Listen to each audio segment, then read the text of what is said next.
Hi and welcome to episode number 56 of Dreamers and Doers, where I interview people who follow their passion and use it to make the world better. And I think that's you, Shiva. Welcome to the show. Thank you. We both have a French accent. I hope you can understand what we are saying. No, I'm just kidding. I'm from Switzerland as well, so we both speak French. Happy to be here with you, man. Thank you. Thank you, Shiva. And so I met Shiva at a cacao ceremony, an ecstatic dance party at Akashahi in Ubud in Bali, and you were animating the cacao ceremony, which was, I'd say, an overwhelming feeling of love, because there are like 300, 400 people all praying for more love and respect for Mother Earth, for each other. It's so beautiful. So thank you for organizing this. Yeah, you're welcome. Yeah, it's a pleasure. And as usual, we'll start with the guest story. So, Shiva, I'm really interested to know how you got into Tantra, which is because that's what we're going to talk about today, and a little bit of your path. Mm-hmm. Yeah, so I come from Switzerland. I used to be a geologist a long time ago, but I quit this career like 25 years ago.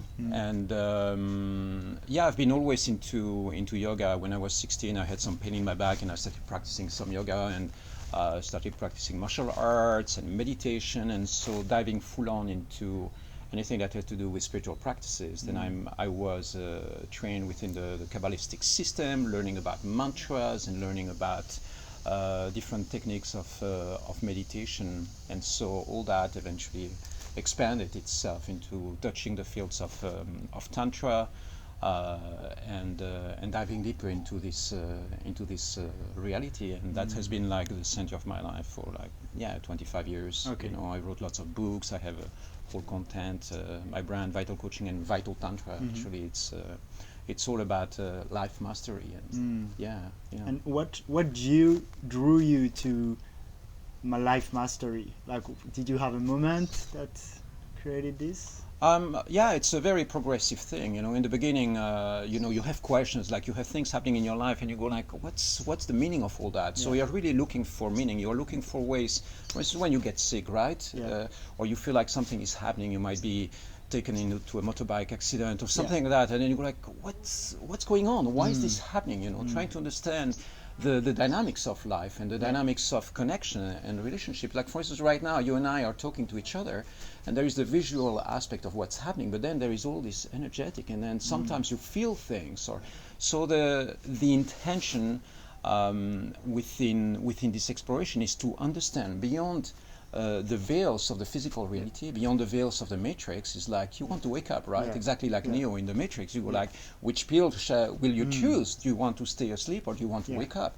So the moment you start meditating, actually, the moment you start closing your eyes and using, for instance, a breathing technique, right? If you have been doing Vipassana, you focus on feeling, on the sensations of what's happening in your body, for instance, or the sensations when you are breathing. And so that brings you into a profound state of relaxation and a state of awareness where your perception of reality starts shifting. And so once you start having those experiences, then you go like, oh my God, there is all that so much stuff. more. Yeah. And so, you know, it's enough sometimes to have a powerful mystical experience, which means that suddenly you are going to enter into what we can call samadhi states. So these are states of bliss or ecstasy. And so when you touch on that, you go like, wow, you know, you want to be in that state all the time. You want to be in that state of awakened presence all the time, because it's just this pure orgasmic state of bliss. So if you take that one step further, and then you go like, wow, it's not just meditation, it's not just sitting meditation, it's dynamic practices, it's using sexual energy or your voice or business or artwork, you know, it's like anything that you do. Like, for instance, one of the core things that I do in life is like, I confront myself with the elements. I go in high mountains, in high Himalayas, stay there freezing in lakes and, just activating my body, you know. For instance, if you say that this morning you were practicing some Wim Hof, techniques. Well, why do you practice that? Is because it brings resources inside of you that you would not access otherwise. So you can do that from a place which is personal development, really stay within the four-dimensional state, or you can really access a mystical state. So when you access the mystical state, you consciously work with the force of the invisible. You consciously start being like calling in with devotion, forces that are much greater than ourselves, or that are part of ourselves. But the thing is that it's not just this personality, it's not just you with your physical body and your mind and your emotions. It's like beyond that, beyond the field of your personality, you've got your soul, you've got your spirit, you've got all this stuff, and we are just perceiving a tiny little fraction of that reality. And that's why I feel drawn to Tantra for that reason, is that I became more spiritual. I'm drawn to that spirituality. But I feel sometimes, here in Ubud, you'll see people who are very spiritual, but then are not very grounded in a physical realm. And I find that Tantra is probably one of the philosophies that resonates the most for me, because it's both spiritual and, as you said, it's grounded into business and sex and everyday life. And so you have the two, like this podcast called Dreamers and Doers, right? Yeah, I like to combine fantastic. the two. So that's what drew me a bit to Tantra. But now I feel like, it's a bit like yoga. That's the kind of words, everyone has their own definition, and many things come under the Tantra umbrella. So to give clarity to the listener, starting with myself, what is Tantra? So, everybody will give you a different definition. You can look at what we would call classical Tantra, right? So those are the secret scriptures and the practices that were practiced in India for hundreds of years, and within that context, you go back to what the teachers or the gurus have been teaching. So that happens within the context of lineages. For instance, if you go and you want to learn about classical Tantra, you've got to find a teacher, you've got to find somebody who is going to be your guide, a guru for years, and you are going to receive that teaching. He or she is going to give you very precise directions on what to practice and how to engage into that. So this is the classical Tantra, right? And then you have the field of the Neo-Tantra, which is like taking some aspects of that. Some Westerners go to India, and then they receive some of those teachings, and then they take that back into the West and they interpret it in their own way. And just to go back to the beginning of what you were saying, so Tantra would be as wide as finding like a teacher to help you drive your life. That's that wide. Well, yeah, of course. Like the tantric field. When you go back to classical Tantra, this is the way the teachings were transmitted. It's like so instead like of education almost. Well, the path of guru disciple that you have in India, right? With all the spiritual traditions. For instance, when you go and you learn classical music in India, you've got to find a teacher who is going to be transmitting that energy to you. The same with yoga. The same with with dance, for instance, with classical dance. So the idea of guru disciple is always very present in the field, and it's the case for classical Tantra. And so now we go back to the West, to the Neo-Tantra. It's like that stream of energy goes and interprets itself within the Western world, within the reality of the Western world. It gets actualized. Instead of going like, we are going to spend years or hours studying the scriptures, instead of studying the scriptures, then you go like, what does the world need right now within that, instead of going and spending years learning the subtleties of the Sanskrit language and how to interpret the text. What did the ancient seers and wise men meant by what they tried to write and interpret? You go like, no, I'm having an experience. How can the field of Tantra be embodied in that space? So, those two interpretations are like two parallel ways, So now I'm just going to share with you my experience, of what happened to me. So years back, I went into diving really, really deep into like shadow fields, right? Shadow fields means that you let go of the matrix, and I went to live in nature, and I went back into being really like into the wild. I was using music, I was using different things. Within that space, I started connecting with an energy. So this is an experience. And then within that experience, then the energy of a master that is called Mahavatar Babaji, right?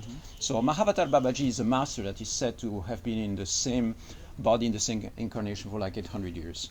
So I didn't meet him physically, but he's a figure, an avatar figure in the consciousness of the planet, in the collective. And I believe that this energy, became really real to me. The moment I saw a picture of that being, which was just a drawing or a design or a painting, I was like, oh my God, that's my teacher, that's my guru, that's the energy that I'm supposed to be following. So that happened back in, 22 years ago. So your teacher doesn't have to be a physical being that's here with you Exactly. teaching. Yeah, that's very, very important, because sometimes I had like 12 years of training, of classical training with a guru and sitting and going to retreats and so on. And then at some point I have the feeling that my consciousness started accessing its own self-sourcing power with different source of energy. So within this field of the invisible, you have what we call the ascended masters, right? You have Master Jesus and Kutumi and Saint Germain and all that. So those masters are beings that you take a picture and you put them on the altar, on your altar, and you believe that there is some form of connection within the invisible.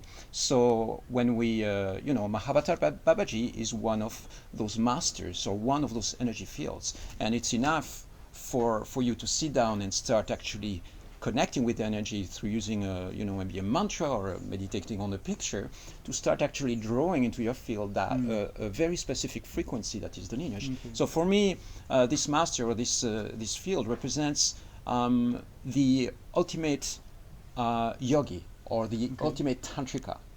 Okay, it means that when I'm looking for a model of evolution, like an example, a role model of what my energy is supposed to look like, I enter in resonance with that why field. is that person a role model? Like, why do they have that really attracts you?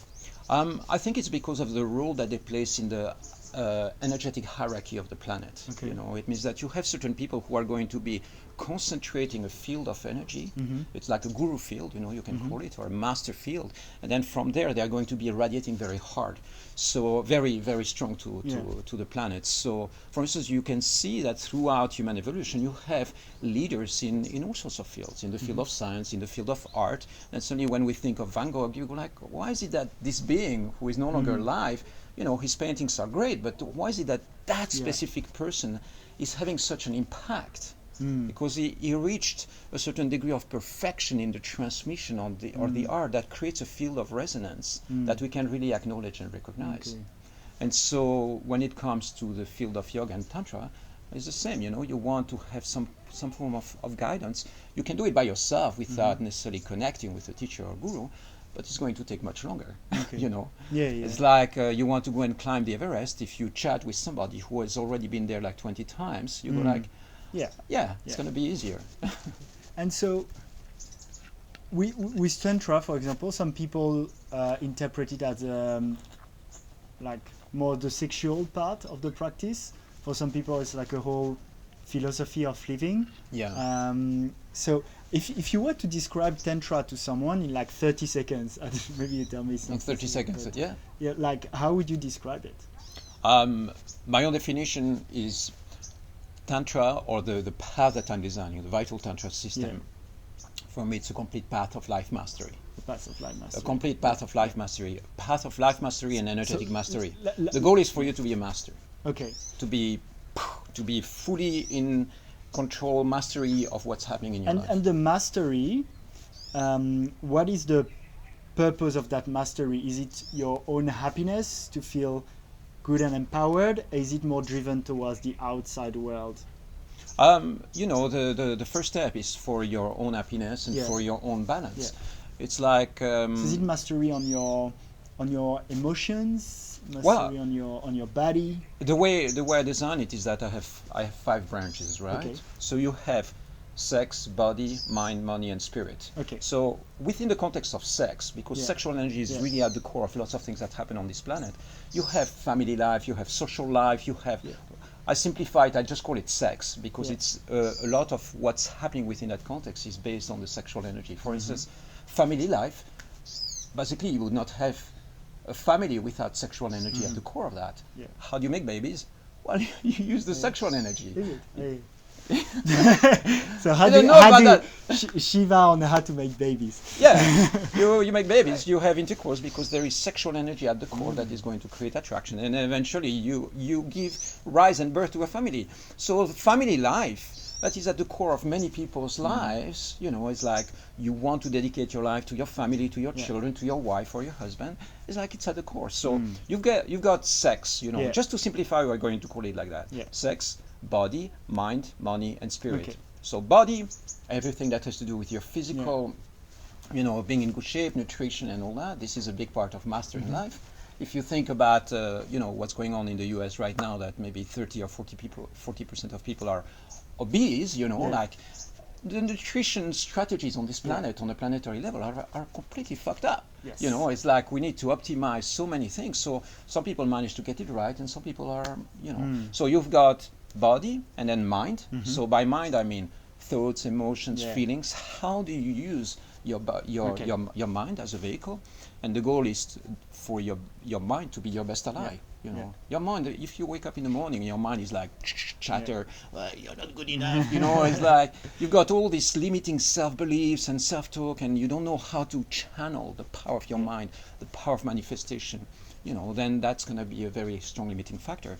And on the money over here, I'm thinking of changing that one to mission, Basically, it's the impact that you have around the world. It's your career, everything that has to do with your creative energy and what you bring into the world. Again, I simplify it to money because money is a big aspect. You go like, oh, money, that's dirt. No, money is currency, right? It's like, for instance, if you try to sell me something, or you created something and then you try to give it to me, and we have an energetic exchange between you and I. That's a very sacred transaction. So we go back to the sacredness of that element. And then you have spirit. So spirit means that you try to connect with the greater reality. For instance, right now we're having this conversation. This is a temple space. I've got mantras everywhere, invocations. The woman who just arrived over there, you don't see her, but she's giving some offerings to my stairs and to my little other temple over there. So, that's it. If you want to simplify, you have sex, body, mind, money, and spirit. The goal is to master all of that. So master doesn't mean that you are perfect. It means that you have a level of optimization, 80 to 100% in this range. Once you are at 80 to 100%, for instance, when it comes to sex, it doesn't mean that, you will never manage to master absolutely everything, right? There is always going to be places of improvement, but you have a certain degree of life satisfaction in those areas.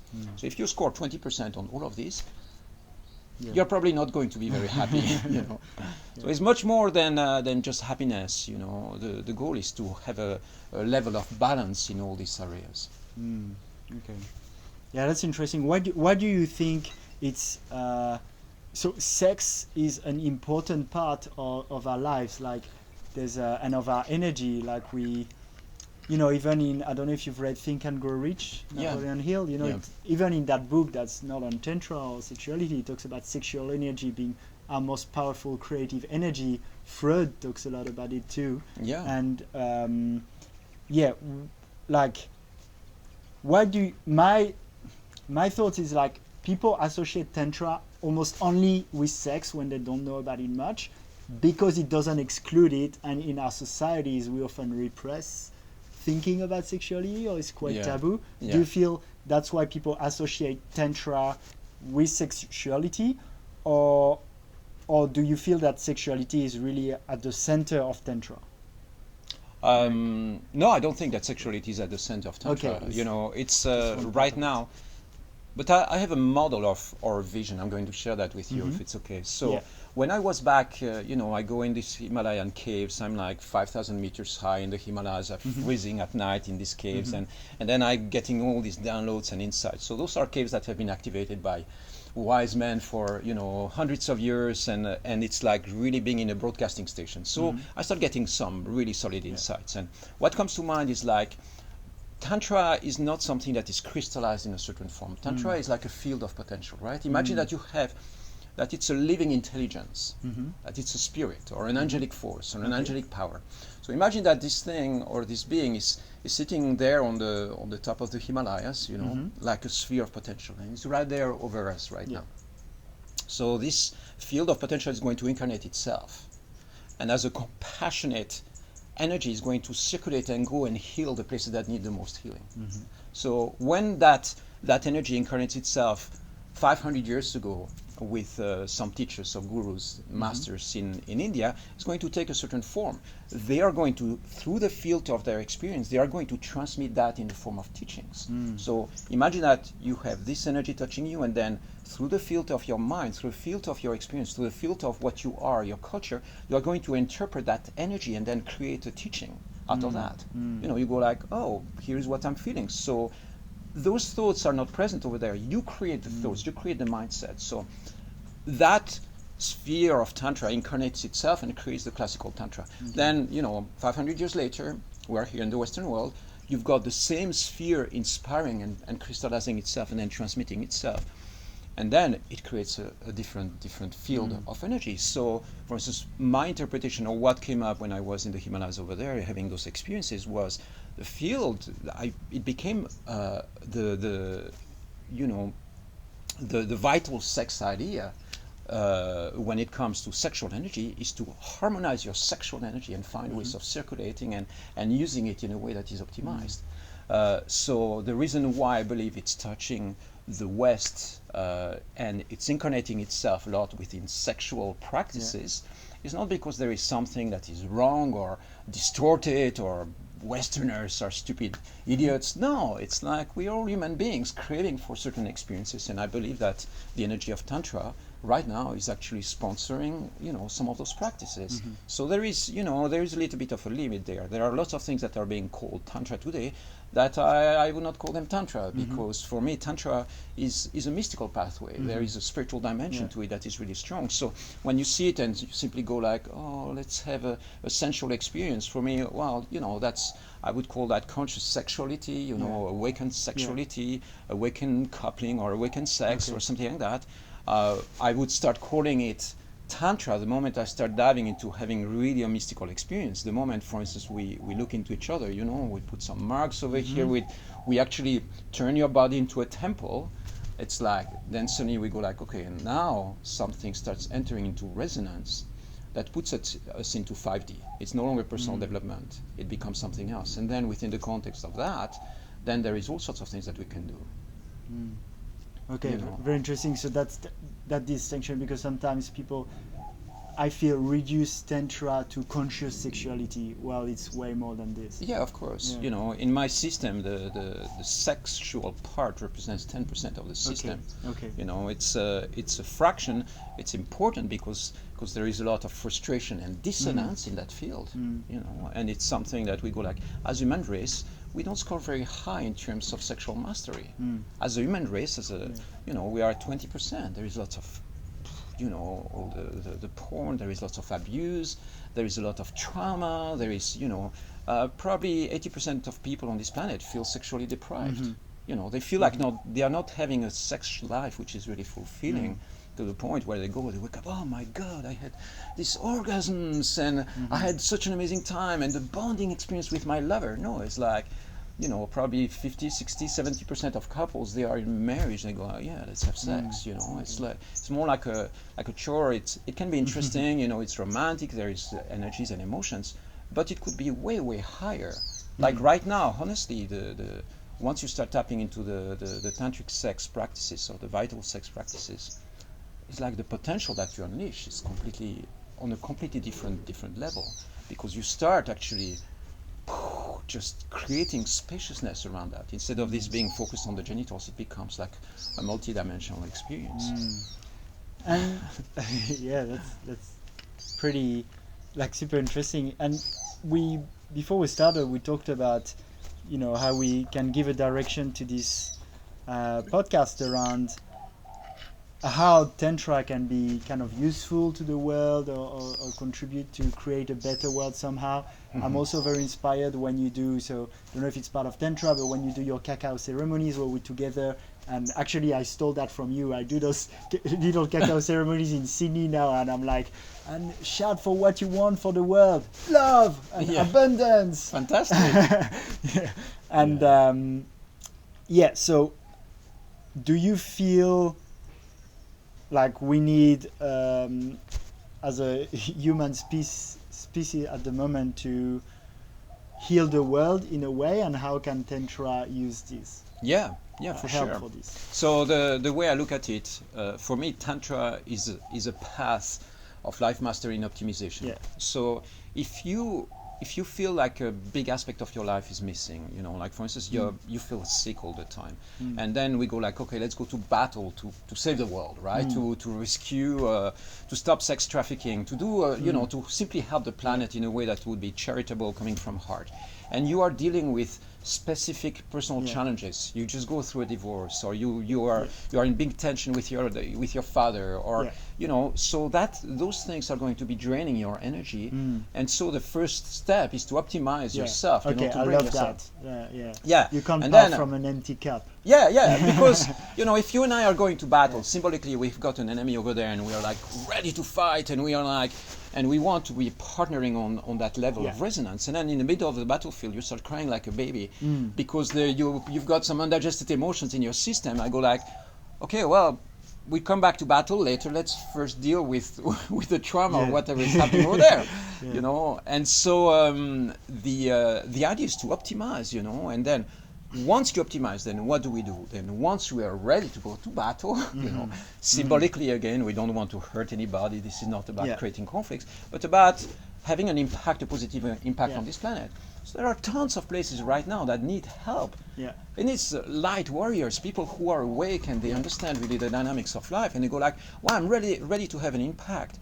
So, as a symbol in my own journey, I was probably in training for a good 12 years before I was ready to actually engage. So the 12 years of preparation were like, I went to live in the jungles for like 6 months. I was in the forests of Europe. I collapsed. I discovered about my nutrition. I discovered about relationships. There were all sorts of levels of optimization. And then at some point, it was really a very specific awakening where I felt like this energy inside of me was like, I'm done. I'm done with the training. I'm ready. I feel like I'm complete. Now the things that I need to understand about myself is complete. And this was close to 20 years ago, so early 2000.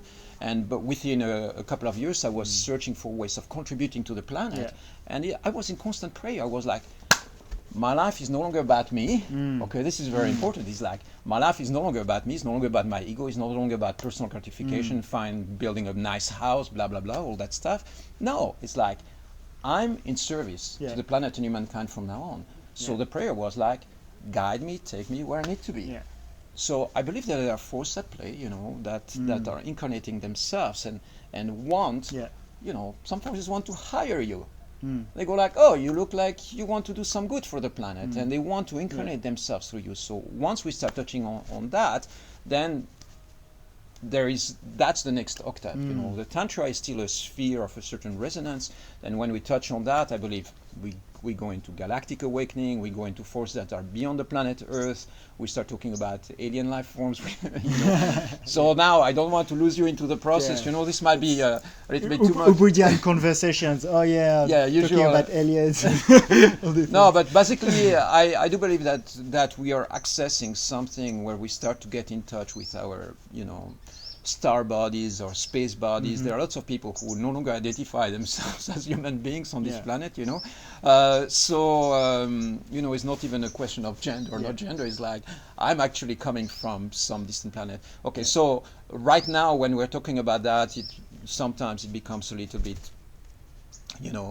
I don't know, I don't have a term for that, but it's a little bit disembodied or not to ground it. Woo-woo, I don't know what woo-woo is, but yeah, woo-woo. So losing touch with the physical reality. But I believe, it's like, for instance, I arrived in this temple that was offered to me, and this is sacred geometry. It's an octagon. We're not inside a pyramid, but it's like being inside a crystal right now.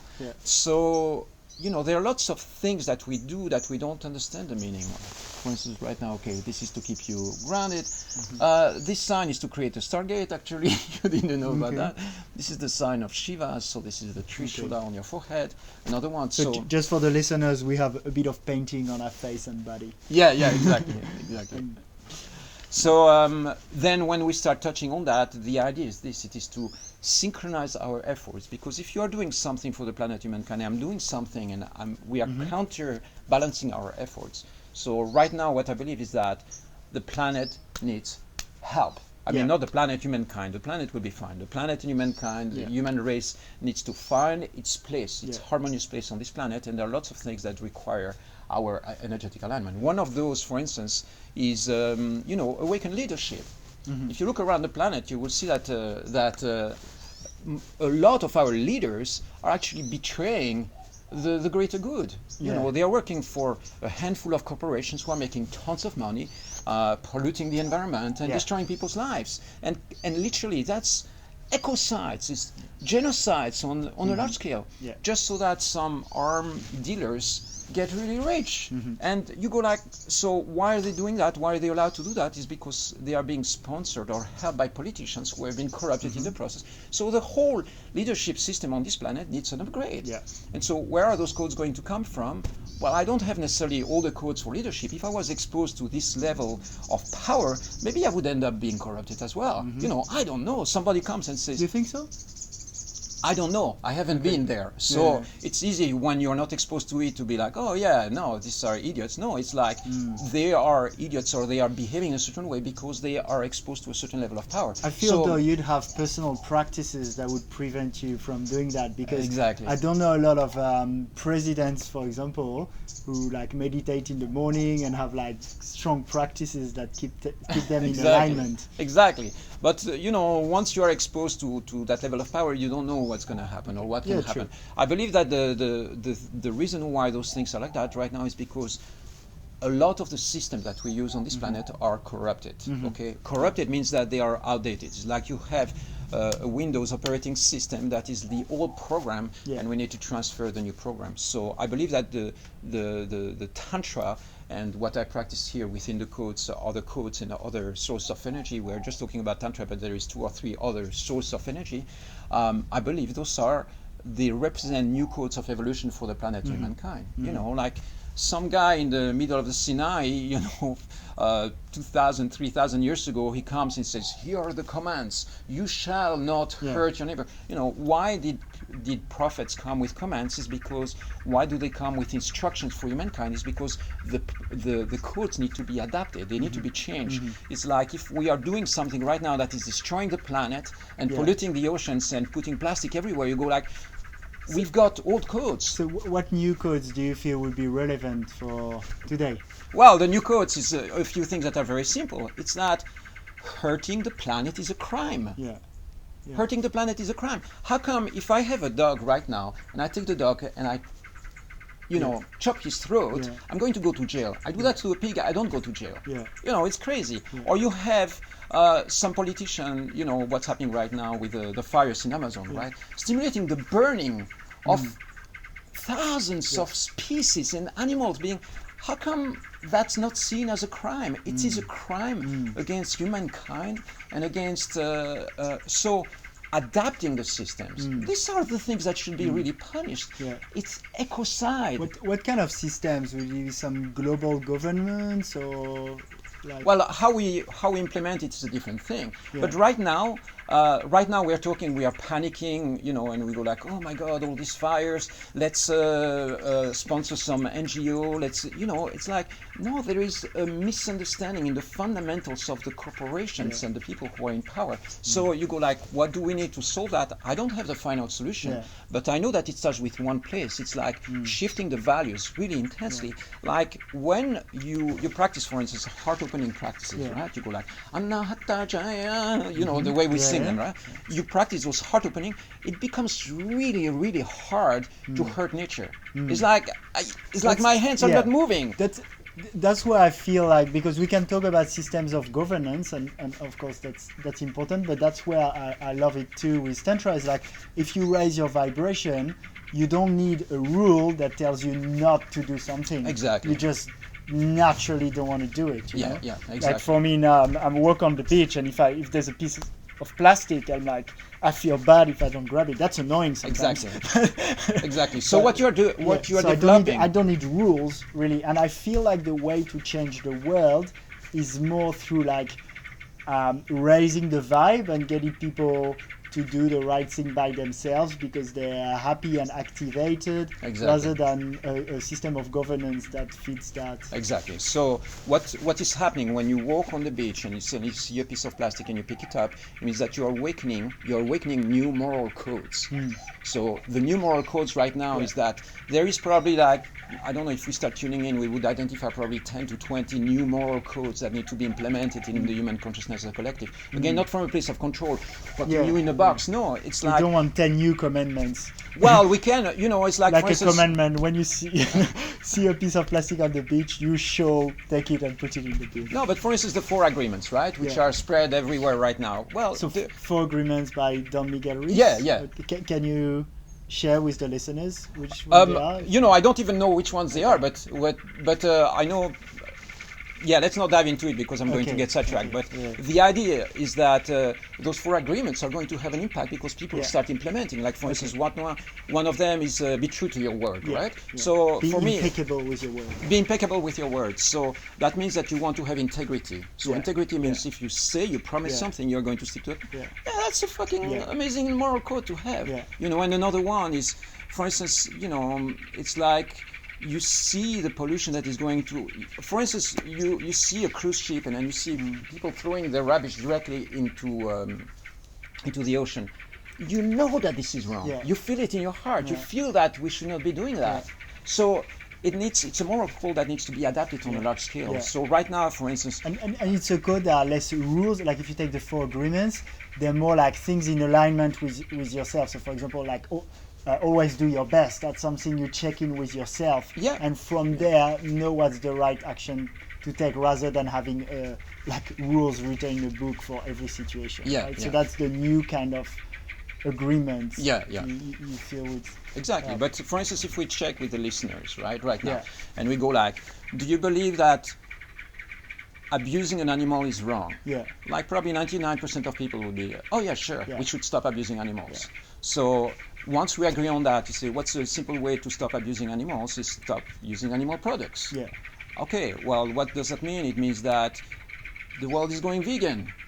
It's simple truth. It's a very simple thing. And you go like, oh, I'm attached to meat. No. Okay, so there is a moment where there is an hypocrisy that kicks in, you know? It's like, for instance, so it's something that we need to adapt as human race. It's not like, I don't believe that there is evil and bad, or, you know, it's like the people who are loyal to their corporations and to their shareholders, they are doing their job. It's just the system is corrupted right now. So the moment you have 99% of the people with impactful power to change change the minds and have, you know, it's like right now with the power of the internet, we are anchoring those codes on a large scale. And you know, internally we know what is right and what is wrong. We know through our moral compass. You've got the compass right there precisely. You know, this is like to make sure that you don't lose track with direction. Well, it's the same for me. All these things, they are like, they are anchor points that guide me into making the right choices every day. And right now, neither you or I are perfect. I'm driving a scooter in town. I wish it was possible to have an electric one, but it's not right now. So I'm still driving a scooter. I'm still flying an airplane every now and then. So I'm as guilty as anybody else. The fact that I'm practicing some meditation practice doesn't make me a better person than anybody else. I've got some things that work for me, and then every now and then I go like, oh, maybe I can help you with that, or maybe we can have an impact on a larger scale and impact the lives of. But we need to, you know, precisely once we start mastering these tantric vehicles and these spiritual practices, then I think it's really, really important to bring that back into the world, and not from an egoic perspective. It's like, I'm creating my brand, and I'm, you know, it's like, yeah, if that's the way to have an impact. But the first thing is that we need to shift those dynamics on a larger scale. So I'm not a politician. I come from a place which is, you know, spiritual and personal training, development. So these are the tools that I can access. But I've got lots of my friends who might be in the political scene or in the scientific scene, Yeah. And so it's like having an impact on those levels. You know, right now we need to work together. Artists, scientists, politicians, businessmen, people who are into marketing. You know, yeah. And for you personally, what do you think your your task for the world is at the moment? Like, is it pragmatically how through cacao ceremonies, through events, through creative, a special vibe here in Bali? Is that how you feel you elevate the vibration of our world? Yeah. What is being offered to me right now is like any form of broadcasting, any way I can impact. Sometimes I'm going to have a conversation with somebody who's just visiting. I was talking with a woman a few years back, and she's, high position in the politics in Boston or New York. So I go like, wow, great.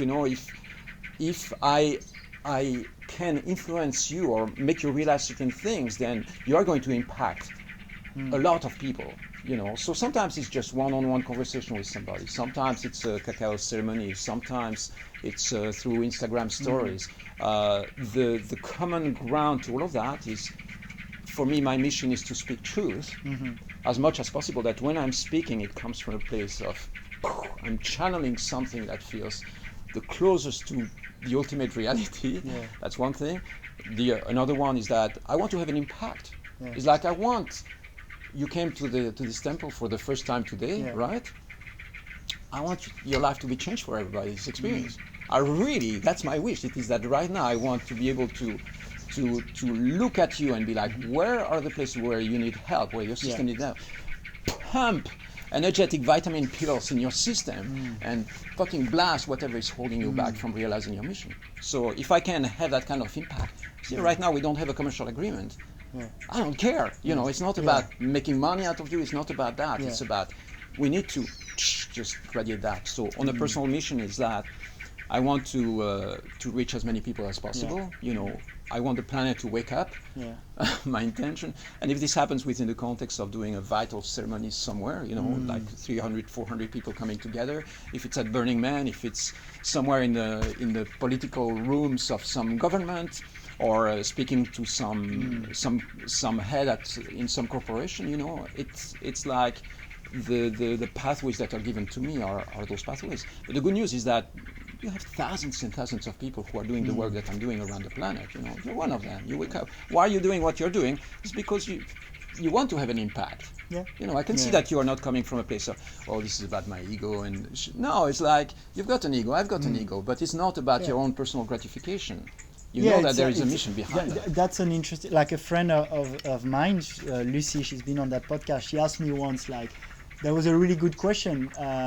What if, your mission succeeded, but like no one gives you credit for it? Like, would you be happy with that? And that's a good question to check in if you're doing things from, Tony Robbins would say, from contribution or from significance. Yeah. It's like, and I know, for me, I know there's a bit of both. Like, I'd say the most important for me is my contribution, what I help with. But my little ego is not against a bit of recognition. Of course. So I think it's fine. Like, I don't judge my little need for significance. It's cool, but as much as I can, I meditate and I recenter myself on being driven by contribution rather than significance. Exactly. Which I think is like having an impact, but like come from that place of why do you want to have an impact? Because the paradox of what we're doing is, like, for me, I want to be not special. Like, I want to be ordinary in a way, because I want people on the planet to be like awakened, so you become like everyone's like this, like if you smile and you hug and everyone does it, it's like like everyone does the same. So so that's I found that's an interesting one, like wanting to have an impact, but for me it's making sure I'm really driven by that impact happening rather than just me making this impact. Even though in the happening end by itself, it combines. How old are you? I'm 29. 29. Yeah. You're doing great, man. It's like you are following your truth, following your path, and following what you feel is, and you're sourcing, right? You're like going by instinct, by intuition. It's not. You don't have like this master incredible plan. You know, it's like you are going on a on a mission. It's very clear and it's very obvious. And what I would say is that for those of you who are listening and who want to get a little bit of direction and impact, what I believe makes the difference is when you are really grounded. You know, we can do lots of things. You can go and have this amazing meditation practice, and you spend 10 days on meditation, and you go back into the world, and your life is in a mess. So it's important to realize first that it's one step at a time in the right direction. If you take 10 steps every day that bring you a little bit closer to your goal, you're going to make lots of progress. So stay hopeful that that you are doing the right thing. There are forces at play that are watching over us. I believe that really strong. So you're not doing that alone. So prayer and calling works really well, you know. And then the next thing is that once you start meditating on these things, journaling and doing the practices, then you're going to have insights for taking action. Okay. So when the insight comes and says, well, you know, try to modify a little bit your relationship with your partner, or do something a little bit different, or change your diet, you know, some aspect of your diet, eat less sugar, you know, things like that. So you're going to get insights. It's very important to take action. If you don't take action, it freezes the process. So when you get insights, you're going to feel the inspiration to take some form of action. And the moment you take that action, it's going to take you out of your comfort zone. Most of the times it's going to be something different. Even changing some minute aspects of your diet can be a challenge for people. So if you go like, okay, I'm going to give up red meat next week, you go like, okay, well, try one step at a time. Try it for a week, try it for a day, see how it feels. And then you go like, okay, well, yeah, I think I can do it for another week, you know. And then you, one step at a time, you will notice that things are evolving. You don't have to rescue the planet, okay? The planet, I think the planet will be fine. This is a movement, a mass movement of people. You need to rescue you first. Yeah, exactly. If you are, if your life is in a mess, then it's going to hurt everybody around you. So before even we if your life's not a mess. For example, my life's not a mess, but I could do with more financial abundance to spread my message. So I prioritized it because I used to give to charity quite a bit, and then I was like, well, actually, I'm giving, but like I don't have the money to spread the message as much as I would love to. So I'm like, give when you're, Bill Gates, he did his foundation when he was a billionaire, right? And I'm not saying you have to wait to be a billionaire to give. And I give a little bit, but it's like, I feel like obviously if your life's a mess, you want to prioritize yourself, but even if your life is great, like for me, every day I prioritize myself. Exactly. And I think it's good to be dare to be selfish, dare to think of yourself first. This is why when you're in an airplane, you go like the gas mask. Put it first on yourself and then help your kids, because if you die, everybody. So it's important to take care of your needs, and then as soon as possible start having a positive impact on the people around you. But I mean, it's the thing to understand is that this requires some form of action and some form of risk. When you are entering into the process of expanding and optimizing your life, you are going to learn or discover how to do things a little bit differently than what you have been doing until now. So you have to be open for change. Change requires energy, it requires investment, it requires focus. If you are out of shape and you go like, okay, I've got to lose 20 pounds, you will have to make some form of effort and take some form of action that will stretch you out of your comfort zone. Go to the gym, feel uncomfortable about people looking at you, all these little things. But my inspiration to you is fucking do it. Fucking take steps in the right direction and keep on expanding in that direction. So a call for you, my website is vitalcoaching.com. There is, I've got 10,000 pages of content, 90 books in there, 2,000 pages of video on YouTube. 90% of that is in free access. Just go and enjoy. And on Instagram, I'm Vital Coaching. On Facebook, Vital Coaching as well. Vital Tantra. If you search for Vital Tantra or Vital Coaching, you will find me. Shiva Rajaya as well. And feel free to send questions. Nice, and if any of those Gotcha. questions, I feel like they are material for really having a deep dive, then I will invite you to sign up for coaching. I have some of the what I do pays the bills, you Yeah. know. So it's really when we dive into coaching, it's powerful experiences, and wherever you are around the world, we can do that via Skype and via Facebook Messenger. It's very easy to set it up, or Instagram, but yeah, just reach out, okay? Nice. It's really important that you don't feel isolated in the process. I might be the right person to help you, maybe he will be, maybe other people will be, but the point is that there is help available out there for you to start taking steps in the right direction. Don't isolate yourself. Discover community around you. Having lots of friends and people who are on the same journey as you are really, really helps. Yeah. And keep on searching. Be hopeful. Believe in humankind. Humankind we are on a fantastic journey together. Our family is humankind. Our home is the planet. Boom. You believe that? Yes. Yes. It's like when something is burning in the Amazon, Yes. it's our garden. It's our collective, collective garden. It's our planet, and our family is humankind. You have another human being or another life form getting hurt on this planet. We are here because we care. Okay. Yeah, I can see you care. Yeah, for It's sure. beautiful. Yeah, this is where all that comes from. Yeah. You know, the desire to film that with you today is because I want every listener to get something out of that is going to,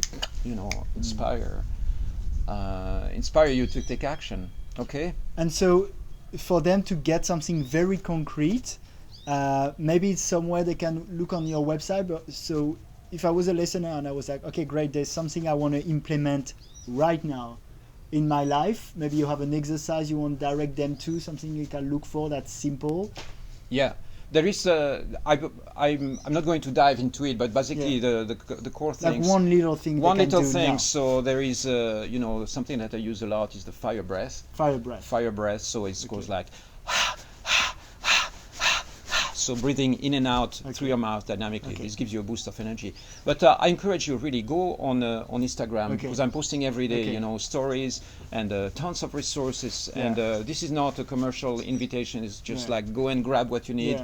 Yeah. Get in touch if you want some more, and basically keep on moving forward. Yeah, that's cool. Okay, so you start fire breath maybe every morning. Do like 30 seconds. Like super simple. You'll find tutorial, I guess, somewhere. If you go on YouTube, you've got tons of videos on that. So again, if you want to reach out, it's vitalcoaching.com. That's the website.